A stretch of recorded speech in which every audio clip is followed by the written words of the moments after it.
আজি আমি বিহু ফাংচন চাব আহি ৰং বিৰঙৰ গোলাও খালোঁ। এইফালে আমাৰ মৰমৰ কণ্ঠশিল্পী কুমাৰ ভৱেশদাক দেখা পালোঁ। ৰ'ব গেইছ, আজি আমাৰ 41 সংখ্যক ৰঙালী বিহুৰ ফাংচন ৰ'ব, মানে আজি হ'ল বিহু ফাংচন।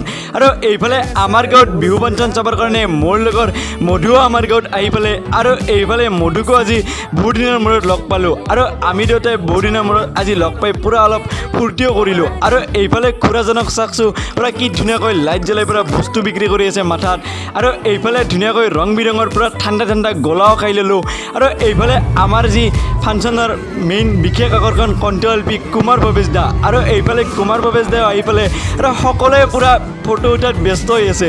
আৰু আজি মই প্ৰথমবাৰ দেখা পালোঁ কুমাৰ ভৱেশদাক। আৰু এইফালে ধুনীয়াকৈ ফাংচনৰ পূৰা আৰম্ভ হৈ গ'ল। আৰু এইফালে মঞ্চত উঠি গ'ল কুমাৰ ভৱেশদাৰ গীতৰ শৰাই। চাই লওক অলপমান। আৰু আজিৰ মিনিভ্লগটো ইমানেই আছিল। নেক্সট এটা